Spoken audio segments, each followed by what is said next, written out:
ನಮಸ್ತೆ ವೀಕ್ಷಕರೇ, ಬದುಕು ಚಾನಲ್ಗೆ ತಮ್ಮೆಲ್ಲರಿಗೂ ಸ್ವಾಗತ. ಚಾನೆಲ್ನ ಸಬ್ಸ್ಕ್ರೈಬ್ ಮಾಡಿ ಮತ್ತು ಬೆಲ್ ಐಕನ್ನನ್ನು ಕ್ಲಿಕ್ ಮಾಡೋದನ್ನು ಮರಿಬೇಡಿ. ವಿಡಿಯೋ ಇಷ್ಟ ಆದರೆ ಕಮೆಂಟ್ ಮಾಡೋದನ್ನು ಕೂಡ ಮರಿಬೇಡಿ. ಇವತ್ತಿನ ವಿಡಿಯೋದಲ್ಲಿ ಕಲಿಯುಗದ ಆರಂಭ ಹೇಗಿತ್ತು, ಕಲಿಯುಗದ ಆರಂಭದ ಚಿಹ್ನೆ ಮೊದಲು ಧರ್ಮರಾಯನಿಗೆ ಸಿಕ್ಕಿತ, ಇದೆಲ್ಲದರ ಮಾಹಿತಿಯನ್ನು ಈ ವಿಡಿಯೋದಲ್ಲಿ ತಿಳಿದುಕೊಳ್ಳಲಿದ್ದೀನಿ. ಕುರುಕ್ಷೇತ್ರ ಯುದ್ಧದ 36 ವರ್ಷಗಳ ನಂತರ ಧರ್ಮರಾಯನ ಆಡಳಿತ ಧರ್ಮದಿಂದ ಕೂಡಿತು ಮತ್ತು ಅಲ್ಲಿನ ಜನತೆ ಸುಸಂಸ್ಕೃತರಾಗಿ ಒಂದು ಒಳ್ಳೆಯ ಜೀವನವನ್ನು ನಡೆಸ್ತಾ ಇರ್ತಾರೆ. ಆದರೆ ಅದು ಧರ್ಮರಾಯನ ಆಡಳಿತದ ಪರಿಣಾಮದಿಂದ ಮಾತ್ರವಾಗಿರುತ್ತೆ. ದುರ್ಯೋಧನನ ಆಡಳಿತದ ಅವಧಿಯಲ್ಲಿ ಜನರು ಯಾವ ದುಶ್ಚಟಗಳಿಗೆ ಬಲಿಯಾಗಿರ್ತಾರೋ, ನಿಧಾನವಾಗಿ ಧರ್ಮರಾಯನ ಆಡಳಿತದಲ್ಲೂ ಕೂಡ ಜನರ ದುಶ್ಚಟಗಳು ಹೆಚ್ಚಾಗತೊಡಗುತ್ತೆ. ಪಗಡೆಯಾಟ, ಜೂಜು, ಬಂಡಾಯತನ, ದರೋಡೆ, ಕಳ್ಳತನ ಇವೆಲ್ಲವೂ ಕೂಡ ಜನರು ತಮ್ಮೊಳಗೆ ಇಟ್ಕೊಂಡ್ರೂ ಕೂಡ ಧರ್ಮರಾಯನ ಆಡಳಿತದ ಭಯದಿಂದ ಅದೆಲ್ಲವನ್ನು ಮರೆತಿರ್ತಾರೆ. ಆದರೆ ಮುಂದೊಂದು ದಿನ ಧರ್ಮರಾಯನ ಆಡಳಿತ 36 ವರ್ಷಗಳ ನಂತರ ಜನರಲ್ಲಿ ಹಳೆಯ ಚಟಗಳು ಮತ್ತೆ ಆಗತೊಡಗುತ್ತೆ. ರಾಜನೇ ಪಗಡೆಯಾಟ ಆಡಿದ ಮೇಲೆ ನಾವ್ಯಾಕೆ ಆಡಬಾರ್ದು ಅನ್ನೋ ಮನಸ್ಥಿತಿ ಜನರಲ್ಲಿ ಉಂಟಾಗುತ್ತೆ. ಹೆಂಡತಿಯನ್ನೇ ಪಗಡೆಗೆ ಇಟ್ಟಂಥ ರಾಜ ನಮಗೆ ಹೇಗೆ ಧರ್ಮವನ್ನು ಹೇಳ್ತಾನೆ ಅನ್ನುವಂಥ ಮಾತು, ಉದ್ದಟತನ ಎಲ್ಲವೂ ಕೂಡ ಜನರಲ್ಲಿ ಕರತಲಾಮಲಕವಾಗುತ್ತೆ. ಇದೆಲ್ಲ ವಿಚಾರವನ್ನು ತಿಳಿದುಕೊಂಡಂಥ ಧರ್ಮರಾಯ ಒಳಗೊಳಗೆ ಕುಗ್ಗಿ ಹೋಗ್ತಾನೆ. ತನ್ನ ಆಡಳಿತದ ಅವಧಿಯಲ್ಲಿ ಇಂಥ ದುಶ್ಚಟಗಳಿಗೆ ತನ್ನ ಜನರು ಬಲಿಯಾಗಿರೋದನ್ನು ನೋಡಿ ಆತ ಒಳಗೊಳಗೆ ಕುಸಿದು ಬೀಳ್ತಾನೆ. ಒಂದು ದಿನ ರಾತ್ರಿ ಇಡೀ ದಿನ ನಿದ್ದೆ ಇಲ್ಲದೆ ಕಳೆದು ಹೋಗ್ತಾನೆ. ಮುಂಜಾವಿನ ಮಂಪರಿನಲ್ಲಿ ಇದು ಧರ್ಮರಾಯನಿಗೆ ನಿದ್ರಾದೇವಿ ಆವರಿಸತೊಡಗ್ತಾಳೆ. ಆ ಕ್ಷಣ ಅವನ ಕನಸಿನಲ್ಲಿ ಇಬ್ಬರು ವ್ಯಕ್ತಿಗಳ ಆಗಮನವಾಗುತ್ತೆ. ಅಕರಾಳ ವಿಕಾರ ರೂಪದಲ್ಲಿ ಇಬ್ಬರು ವ್ಯಕ್ತಿಗಳು ಅವನ ಮುಂದೆ ಪ್ರಕಟವಾಗ್ತಾರೆ. ಒಮ್ಮೆಲೆ ಭಯದಿಂದ ಚೀರಿದಂಥ ಧರ್ಮರಾಯ, ಯಾರು ನೀವು?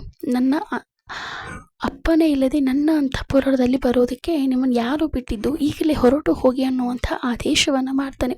ಆದರೆ ಆ ಇಬ್ಬರು ವ್ಯಕ್ತಿಗಳು ಆತನ ಮಾತನ್ನು ಕೇಳಿ ನಗೋದಕ್ಕೆ ಶುರು ಮಾಡ್ತಾರೆ. ಅವರ ನಗುವು ಅರಮನೆಯ ಅಂತಃಪುರದ ಕೋಟೆಯನ್ನು ದಾಟಿ ಮೀರಿ ಹೋಗುವಂಥ ನಗು ಇರುತ್ತೆ. ಅದನ್ನು ಕೇಳಿದಂತಹ ಧರ್ಮರಾಯ ಭಯಭೀತಗೊಳ್ತಾನೆ. ಯಾರು ನೀವು? ಯಾಕೆ ಈ ಥರ ನಗ್ತಾ ಇದ್ದೀರಾ? ನನ್ನನ್ನು ಕೇಳದೆ ನನ್ನ ಅಂತಃಪುರದಲ್ಲಿ ಬರೋದಕ್ಕೆ ನಿಮಗೆ ಯಾರು ಹೇಳಿದ್ದು ಅನ್ನುವಂಥ ಮಾತನ್ನೇ ಧರ್ಮರಾಯ ಪುನಃ ಹೇಳ್ತಾನೆ. ಆಗ ಎದುರಿಗಿದ್ದ ವ್ಯಕ್ತಿ ಒಬ್ಬ ಸುಯೋಧನನ ಹಾಗೆ ಇನ್ನೊಬ್ಬ ಶಕುನಿಯ ರೂಪದಲ್ಲಿ ಕಾಣತೊಡಗ್ತಾನೆ. ನಿಮಿಷಕ್ಕೂ ವೇಷಗಳನ್ನು ಬದಲಾಯಿಸ್ತಕ್ಕಂಥ ರೂಪವನ್ನು ಹೊಂದಿರುವಂಥ ಇಬ್ಬರು ವ್ಯಕ್ತಿಗಳು ಅವರ ಕಣ್ಣ ಮುಂದೆ ಬರ್ತಾರೆ. ಅಯ್ಯ, ನಾನು ಕಲಿಪುರುಷ, ಈತ ನನ್ನ ಅಣ್ಣ ದ್ವಾಪರ ಪುರುಷ. ತೊಲಗಬೇಕಾದದ್ದು ನಾನಲ್ಲ, ನೀನು ತೊಲಗಬೇಕು. ಯಾಕಂದರೆ ಈ ಕ್ಷಣದಿಂದ ಅಲ್ಲ, ನಾವು ಬಂದು ತುಂಬ ದಿನಗಳೇ ಆಗೋಯಿತು. ನಮ್ಮ ಆಗಮನ ತುಂಬ ದಿನದ ಹಿಂದೆನೇ ಆಗೋಗಿರುತ್ತೆ. ತೊಲಗಬೇಕಾಗಿರೋದು ನೀನು ಅನ್ನುವ ಮಾತನ್ನು ಧರ್ಮರಾಯನಿಗೆ ಹೇಳ್ತಾನೆ. ನನ್ನ ಹೆಸರು ಕಲಿಪುರುಷ, ಈತ ನನ್ನ ದ್ವಾಪರ ಪುರುಷ. ಈಗ ನನ್ನ ಕಾಲ ಪ್ರಾರಂಭವಾಗಿದೆ. ನಾನು ಬಂದು ತುಂಬ ವರ್ಷಗಳೇ ಆಗೋಯಿತು. ನೀನು ಒಂದ್ಸಲ ಪಗಡೆ ಆಟ ಆಡ್ತಿದ್ದಲ್ಲ, ಆಗಲೇ ನನ್ನ ಆಗಮನವಾಗ್ಬಿಡ್ತು. ನಿನ್ನ ಹೆಂಡತಿಯನ್ನು ನೀನು ಪಣಕ್ಕಿಡ್ತಾ ಇದ್ದೆಲ್ಲ, ಆಗ ನಾನು ನಿಮ್ಮ ಅಂತಃಪುರದಲ್ಲಿ ಪ್ರಕಟವಾಗಿಬಿಟ್ಟೆ. ನನ್ನ ಆಗಮನ ಆಗಿ ತುಂಬ ವರ್ಷನೇ ಆಯಿತು. ಇಲ್ಲಿಂದ ತೊಲಗಬೇಕಾಗಿರೋದು ನೀನೇ ಹೊರತು ನಾನಲ್ಲ ಅನ್ನೋ ಮಾತನ್ನು ಕಲಿಪುರುಷ ಧರ್ಮರಾಯನ ಮುಂದೆ ಹೇಳ್ತಾನೆ.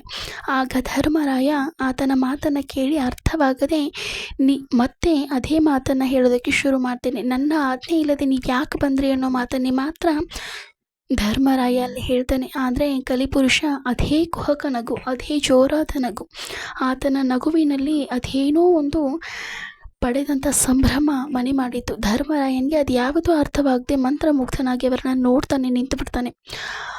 ಆಗ ಕಲಿಪುರುಷ ಆತನ ಮಾತನ್ನು ಮುಂದುವರಿಸ್ತಾನೆ. ನಾನು ಕಲಿಪುರುಷ, ಈಗ ನಿಮ್ಮ ದ್ವಾಪರ ಪುರುಷನ ಅವಧಿ ಮೀರಿ ನನ್ನ ಅಣ್ಣ ನನಗೆ ವೇದಿಕೆಯನ್ನು ಬಿಟ್ಕೊಟ್ಟಿದ್ದಾನೆ. ನೀವು ಧರ್ಮವನ್ನು ಸ್ಥಾಪನೆ ಮಾಡೋದಕ್ಕೆ ಬಂದ್ರ? ನಿಜವಾಗ್ಲೂ ನೀವು ಧರ್ಮವನ್ನು ಪಾಲನೆ ಮಾಡಿದ್ರ? ಈ ರಾಜ ಆಡಳಿತ ನಿಮಗೆ ಕೃಷ್ಣನ ಭಿಕ್ಷೆಯಿಂದ ಬಂದಿದ್ದಲ್ಲವೇ? ಅಂತ ಕಲಿಪುರುಷ ಪ್ರಶ್ನೆ ಮಾಡ್ತಾನೆ. ಆಗ ಧರ್ಮರಾಯ ಹೇಳ್ತಾನೆ, ಹೌದು, ಇದೆಲ್ಲವನ್ನೂ ಕೂಡ ನಾವು ಧರ್ಮದಿಂದನೇ ಪಾಲಿಸಿದ್ವಿ. ನಮ್ಮ ಧರ್ಮದ ಸಾರಥಿಯಾಗಿ ಶ್ರೀಕೃಷ್ಣ ಪರಮಾತ್ಮನೇ ಇದ್ದಾನೆ. ಈಗ ನೀವು ಬಂದಿರೋದನ್ನು ನಾನು ಕೃಷ್ಣನಿಗೂ ಹೇಳ್ತೀನಿ, ನಮ್ಮ ಎಲ್ಲ ಪರಿಸ್ಥಿತಿಯಲ್ಲೂ ನಮ್ಮ ಜೊತೆ ಕೃಷ್ಣ ನಿಂತೇ ನಿಲ್ತಾನೆ ಅನ್ನುವಂಥ ಮಾತನ್ನು ಧರ್ಮರಾಯ ಹೇಳಿದಾಗ ಮತ್ತೆ ಕಲಿಪುರುಷನ ಘರ್ಷಣೆಯ ನಗು ಹೆಚ್ಚಾಯಿತು. ಈ ಭೂಮಿಯಲ್ಲಿ ಒಂದು ವಸ್ತು ಕೂಡ ಅಲ್ಲಾಡಬೇಕಾದ್ರೆ ಕೃಷ್ಣನ ಅಪ್ಪನೇ ಇಲ್ಲದೆ ಯಾವುದೂ ಆಗಲ್ಲ. ನಮ್ಮ ಆಗಮನಕ್ಕೂ ಕೂಡ ಕೃಷ್ಣನ ಅಪ್ಪನೇ ಯಾಕಿದೆ? ಕೃಷ್ಣನ ದ್ವಾಪರದ ಅವತಾರ ಮುಗಿದು ಹೋಗಿದೆ. ಈಗ ನೀವು ಇಲ್ಲಿಂದ ತೊಲಗಬೇಕಷ್ಟೆ. ಕೃಷ್ಣನ ಅವತಾರ ಮುಗಿದು ಆತನ ಆಜ್ಞೆಯಂತೆಯೇ ನಾವಿಲ್ಲಿ ಬಂದಿರೋದು ಧರ್ಮರಾಯ ಅಂತ ಕಲಿಪುರುಷ ಹೇಳ್ತಾನೆ. ಮತ್ತೆ ಕಲಿಪುರುಷನ ಮಾತನ್ನು ಮುಂದುವರಿತಾ ಆತ ಹೇಳ್ತಾನೆ, ನೀನು ಪಗಡೆಯ ಆಟದಲ್ಲಿ ಶಕುನಿ ನಿನಗೆ ಹೇಳಿದ್ದು ನಿನ್ನ ಹತ್ರ ಒಂದು ಅಮೂಲ್ಯವಾದ ವಸ್ತುವಿದೆ ಅಂತ ಮಾತ್ರ. ಆದರೆ ದ್ರೌಪದಿ ಅಂತ ಶಕುನಿ ಹೇಳಲಿಲ್ಲ. ನಿನ್ನ ಮನಸ್ಸಲ್ಲಿ ದ್ರೌಪದಿ ಅಂತ ಯಾಕೆ ಬಂತು ಗೊತ್ತಾ? ಅದು ಬರೋ ಹಾಗೆ ಮಾಡಿದ್ದು ನಾನೇ. ಆಗಲೇ ನಾನು ಆ ಅಂತಃಪುರದಲ್ಲಿ ಪ್ರವೇಶ ಮಾಡಾಗಿತ್ತು. ನಿನ್ನ ಬಾಯಿಯಿಂದ ದ್ರೌಪದಿಯ ಹೆಸರು ಬರೋದಕ್ಕೆ ಕೂಡ ನಾನೇ ಕಾರಣ. ಶಕುನಿಯ ಕುತಂತ್ರಕ್ಕೂ ನಾನೇ ಕಾರಣ. ಯಾಕಂದರೆ ನಾನಲ್ಲಿ ಅಚ್ಚಳಿ ಉಳಿಬೇಕಾಗಿತ್ತು. ಆಗ ದ್ರೌಪದಿ ಬಂದು ನಿನ್ನನ್ನು ಒಂದು ಮಾತು ಕೇಳಿದ್ಲು ಗೊತ್ತಾ? ಅದೇನು ಗೊತ್ತಾ? ನೀನು ಸೋತು ನನ್ನ ಸೋತೆಯಾ ಅಥವಾ ನನ್ನ ಸೋತು ನೀನು ಸೋತೆಯಾ ಅನ್ನೋ ಮಾತು ಕೇಳಿದ್ಲು.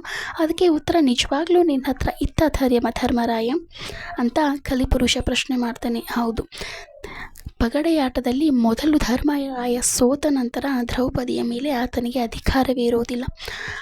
5 ಜನರ ಪತ್ನಿಯಾಗಿದ್ದ ದ್ರೌಪದಿಯ ಮೇಲೆ ಧರ್ಮರಾಯನಿಗೆ ಮಾತ್ರ ಅಧಿಕಾರ ಇರೋದಿಲ್ಲ. ಅವನು ದ್ರೌಪದಿಯನ್ನು ಪಗಡೆಯಾಟದಲ್ಲಿ ಇಡಬೇಕಾದ್ರೆ 5 ಜನರ ನಂದಿರ ಅಪ್ಪನೆಯನ್ನು ಕೇಳಬೇಕಾಗಿದ್ದು ಕೂಡ ಒಂದು ಧರ್ಮನೇ. ಆ ಧರ್ಮವನ್ನು ಧರ್ಮರಾಯ ಆ ಕ್ಷಣ ಮರೆತು ಬಿಡ್ತಾನೆ ಅನ್ನೋದನ್ನು ಕಲಿಪುರುಷ ನೆನಪಿಸಿದ್ದ.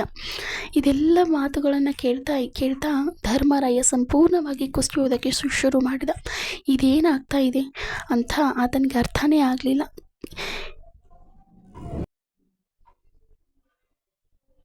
ಮತ್ತೆ ಮಾತು ಮುಂದುವರಿಸಿದಂಥ ಕಲಿಪುರುಷ 36 ವರ್ಷಗಳ ಸುದೀರ್ಘ ಆಡಳಿತವನ್ನು ನೀಡಿಯೂ ಕೂಡ ನಿನ್ನ ಮೊಮ್ಮಗನಾದಂಥ ಪರೀಕ್ಷಿತನಿಗೆ ನಿನ್ನ ಆಡಳಿತವನ್ನು ಬಿಟ್ಟು ಕೊಡೋದಕ್ಕೆ ನಿನಗೆ ಮನಸ್ಸಾಗ್ತಾ ಇಲ್ವಲ್ಲ? ಇದೆಂಥ ಧರ್ಮರಾಯ? ನೀನು ಪಾಲಿಸ್ತಾ ಇರೋದು ನಿಜವಾಗ್ಲೂ ಧರ್ಮನ? ನಿನ್ನ ಅವಧಿ ಮುಗಿದ ಮೇಲೆ ನಿನ್ನ ಮೊಮ್ಮಗನಿಗೆ ರಾಜ್ಯದ ಸಂಪೂರ್ಣ ಜವಾಬ್ದಾರಿ ಅವನಿಗೆ ವಹಿಸೋದಕ್ಕೆ ನಿನಗೆ ಆಗ್ತಾ ಇಲ್ವಾ ಅನ್ನೋ ಮಾತನ್ನು ಕೇಳಿದಾಗ ಧರ್ಮರಾಯ ಹೇಳ್ತಾನೆ, ನಾನು ಧರ್ಮವನ್ನು ಸ್ಥಾಪನೆ ಮಾಡಬೇಕು. ನನ್ನ ಕನಸುಗಳು ತುಂಬ ಇದೆ. ನಾನಿನ್ನೂ ರಾಜ್ಯದ ಆಡಳಿತವನ್ನು ಮಾಡಬೇಕು. ಜನರಿಗೆ ಸುಭಿಕ್ಷವಾದ ಆಡಳಿತವನ್ನು ನೀಡಬೇಕು ಅನ್ನೋದು ನನ್ನ ಆಸೆ. ನಾನು ಇಷ್ಟು ಬೇಗ ಹೋಗೋದಿಲ್ಲ. ನಾನು ಹೋಗೋದಕ್ಕೆ ಸಾಧ್ಯ ಇಲ್ಲ. ನಾನು ನಂಬಿರುವಂಥ ಕೃಷ್ಣ ನಮ್ಮನ್ನು ಕೈ ಬಿಡೋದಿಲ್ಲ ಅನ್ನುವಂಥ ಮಾತನ್ನು ಕೂಡ ಅಲ್ಲಿ ಧರ್ಮರಾಯ ಹೇಳ್ತಾನೆ. ಆತನ ಮಾತಿಗೆ ಮತ್ತೆ ಕುಹಕ ನಗು ನಗ್ತಾ ಕಲಿಪುರುಷ ಹೇಳ್ತಾನೆ, ಕೃಷ್ಣನ ದ್ವಾಪರದ ಅವತಾರ ಮುಗಿದು ಆತನೇ ನಮಗೆ ಅಪ್ಪಣೆ ಮಾಡಿದ ಅಂತ ನಾನು ಎಷ್ಟು ಸಲ ನಿನಗೆ ಹೇಳಿ ನೀನು ಇಲ್ಲಿಂದ ಹೊರಡಬೇಕು. ಇಲ್ಲ ಅಂದರೆ ನಾವು ಪಾಲಿಸೋ ಧರ್ಮನ ನೀನು ಪಾಲಿಸಬೇಕು. ನಿನ್ನ ಧರ್ಮವನ್ನು ಬಿಟ್ಟು ನಮ್ಮ ಧರ್ಮವನ್ನು ಪಾಲಿಸೋದಾದರೆ ಮಾತ್ರ ನಿನಗೆ ಈ ಯುಗದಲ್ಲಿ ಜಾಗ ಅನ್ನುವಂಥ ಮಾತನ್ನು ಕಲಿಪುರುಷ ಹೇಳ್ತಾನೆ. ಆಗ ಧರ್ಮರಾಯನಿಗೆ ದಿಕ್ಕೇ ತೋಚೋದಿಲ್ಲ. ಏನಾಗ್ತಾ ಇದೆ ಅನ್ನೋದು ತಿಳಿಯೋದೇ ಇಲ್ಲ. ಬಹುಶಃ ನಮ್ಮ ಅಂತ್ಯಕಾಲ ಬಂದಿದೆ ಅನ್ನೋದನ್ನು ಧರ್ಮರಾಯ ಮನಸ್ಸೊಳಗೆ ಒಪ್ಕೋತಾನೇನು. ಮತ್ತೆ ಧರ್ಮರಾಯ ತನ್ನ ಮಾತನ್ನು ಮುಂದುವರಿಸಿ, ಏನು ಹೇಳ್ತಾ ಇದೆಯಾ ನೀನು ಶಕುನಿ ಮತ್ತು ದುರ್ಯೋಧನ ಒಳಗೆ ಹೊಕ್ಕಿಕೊಂಡು ಅಧರ್ಮದ ಕೆಲಸವನ್ನು ಮಾಡಿಸಿದ್ರೆ ನಾವು ಯಾಕೆ ಯುದ್ಧದಲ್ಲಿ ಗೆಲ್ತಾ ಇದ್ವಿ ಅನ್ನೋ ಪ್ರಶ್ನೆಯನ್ನು ಧರ್ಮರಾಯ ಮಾಡಿದಾಗ ಕಲಿಪುರುಷ ಹೇಳ್ತಾನೆ, ಏನು ಯುದ್ಧದಲ್ಲಿ ನೀವು ಗೆದ್ರ? ನಿಮ್ಮ ಗೆಲುವಿಗೆ ಕೃಷ್ಣನ ಕೊಡುಗೆ ಎಷ್ಟಿದೆ ಅನ್ನೋದು ನನಗೆ ಗೊತ್ತಿದೆ. ಆ ಕೃಷ್ಣ ಕೊಟ್ಟ ಭಿಕ್ಷೆ ಅಲ್ಲವೇ ನಿಮ್ಮ ಗೆಲುವು? ನೀನೇ ಅಲ್ವಾ ಧರ್ಮ ಪಾಲನೆಯನ್ನು ಮಾಡ್ತೀನಿ ಅಂತ ಹೇಳಿದವನು? ದ್ರೋಣಾಚಾರ್ಯನಿಗೆ ಸುಳ್ಳು ಹೇಳಿ ದ್ರೋಣರ ಹತ್ಯೆಯನ್ನು ಮಾಡಿದವನು ನೀನೇ ಅಲ್ವಾ? ಹಾಗಾದರೆ ನಿನ್ನ ಧರ್ಮ ಎಷ್ಟು ಸಶಕ್ತ ಅನ್ನೋದನ್ನು ನೀನೇ ತಿಳ್ಕೊ ಅನ್ನೋ ಮಾತನ್ನು ಧರ್ಮರಾಯನಿಗೆ ಕಲಿಪುರುಷ ಹೇಳ್ತಾನೆ. ಹೀಗೆ ಕಲಿಯುಗದ ಆರಂಭದ ಸಂಕೇತ ಧರ್ಮರಾಯನಿಗೆ ಕನಸಿನಲ್ಲಿ ಅದಾಗಲೇ ಗೊತ್ತಾಗಿತ್ತು. ಇತ್ತ ದ್ವಾಪರ ಯುಗದ ಅಂತ್ಯವನ್ನು ಮಾಡಿಕೊಂಡಿದ್ದಂಥ ಕೃಷ್ಣನ ಅವತಾರ ಅಂತ್ಯವಾಗಿದ್ದು ಕೂಡ ಧರ್ಮರಾಯನ ಕಿವಿಗೆ ಬಿದ್ದಿತ್ತು. ಹೀಗಾಗಿ ಕೃಷ್ಣನ ಅವತಾರ ಅಂತ್ಯವಾದದ್ದನ್ನು ಕೇಳಿದಂಥ ದುರ್ಯೋಧನ ಒಳಗೊಳಗೆ ಕುಸಿದು ಬೀಳ್ತಾನೆ. ಅವನಿಗೆ ದಿಕ್ಕೇ ತೋಚದಂತಾಗತ್ತೆ. ಬಹುಶಃ ಇದು ಕೂಡ ನಮ್ಮ ಯುಗದ ಅಂತ್ಯವೇ ಅಂತ ಧರ್ಮರಾಯ ನಂಬಿಬಿಡ್ತಾನೆ. ತನ್ನ ಅರಮನೆ, ಜನ, ಆಡಳಿತ, ತನ್ನ ಎಲ್ಲ ರೀತಿಯ ಆಸ್ತಿ, ಅಂತಸ್ತು ಪ್ರತಿಯೊಂದರನ್ನು ತ್ಯಾಗ ಮಾಡುವಂತಹ ನಿರ್ಧಾರಕ್ಕೆ ಧರ್ಮರಾಯ ಬರ್ತಾನೆ. ಅದೆಲ್ಲದರ ಗೊಡವೆಯನ್ನು ಬಿಟ್ಟು ಸ್ವರ್ಗದತ್ತ ಪ್ರಯಾಣ ಮಾಡುವಂಥ ನಿರ್ಧಾರವನ್ನು ಆ ಕ್ಷಣ ಆತ ತಗೊಂಡು ಬಿಡ್ತಾನೆ. ಕಲಿಪುರುಷನ ಆರ್ಭಟ, ಆತನ ಮಾತಿನಲ್ಲಿದ್ದಂಥ ಕುಹಕ ಸತ್ಯಗಳನ್ನು ಒಳಗೊಳಗೆ ಆತನ ಮನಸ್ಸು ಒಪ್ಪಿಕೊಳ್ಳುತ್ತೆ. ಹೌದು, ನಾನೇ ಅಲ್ವಾ ಇದೆಲ್ಲವನ್ನೂ ಮಾಡಿದ್ದು. ನಮ್ಮ ಈ ರಾಜರ ಆಡಳಿತಕ್ಕೆ ಕೃಷ್ಣನೇ ಕಾರಣ ಅಲ್ವಾ, ಕೃಷ್ಣನ ಭಿಕ್ಷೆಯೇ ಅಲ್ವಾ ಇದೆಲ್ಲದಕ್ಕೂ ಕಾರಣ. ನಮ್ಮ ಯುದ್ಧದ ಗೆಲುವಿಗೂ ಕೂಡ ಒಂದು ರೀತಿ ಕೃಷ್ಣನೇ ಕಾರಣ ಅಲ್ವಾ. ನಮ್ಮ ದ್ರೋಣ, ಭೀಷ್ಮ ಎಲ್ಲರನ್ನೂ ಕೊಲ್ಲುವಷ್ಟು ಸಾಮರ್ಥ್ಯವನ್ನು ಕೃಷ್ಣನೇ ಅಲ್ವಾ ನಮಗೆ ತುಂಬಿದ್ದು ಅನ್ನೋ ಮಾತು ಧರ್ಮರಾಯನಿಗೂ ಕೂಡ ಅರ್ಥವಾಗುತ್ತೆ. ಈ ಕ್ಷಣದಿಂದ ಕಲಿಯುಗದ ಆರಂಭ ಆಯಿತು ಅನ್ನೋ ಮಾತು ಅವನಿಗೂ ಕೂಡ ಅರ್ಥವಾಗುತ್ತೆ.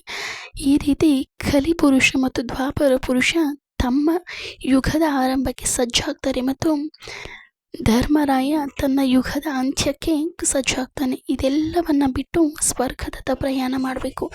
ಧರ್ಮದ ಹಾದಿಯಲ್ಲಿ ಬದುಕಿದಂಥ ನನಗೆ ಅಧರ್ಮದ ಮಾರ್ಗವನ್ನು ಅನುಸರಿಸೋದಕ್ಕೆ ಸಾಧ್ಯ ಇಲ್ಲ ಅನ್ನುವಂಥ ಮಾತು ಧರ್ಮರಾಯನಿಗೆ ಅರ್ಥವಾಗುತ್ತೆ.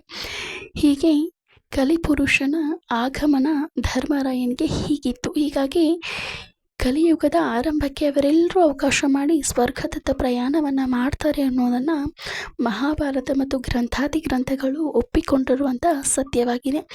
ಈ ರೀತಿ ಅನೇಕ ವಿಚಾರಗಳು ನಿಮಗೆ ಬೇಕಾಗಿದ್ದರೆ ನಮ್ಮ ವಿಡಿಯೋನ ಲೈಕ್ ಮಾಡಿ. ಕೃಷ್ಣನ ಸ್ತೋತ್ರದ ಮಹಿಮೆಯನ್ನು ಮುಂದಿನ ವಿಡಿಯೋದಲ್ಲಿ ನಿಮಗೆ ತರಬೇಕು ಅಂತ ಆಲೋಚಿಸ್ತಾ ಇದ್ದೀನಿ. ಇಷ್ಟ ಆದರೆ ಲೈಕ್ ಮಾಡಿ, ಶೇರ್ ಮಾಡಿ, ಸಬ್ಸ್ಕ್ರೈಬ್ ಮಾಡಿ. Thank you.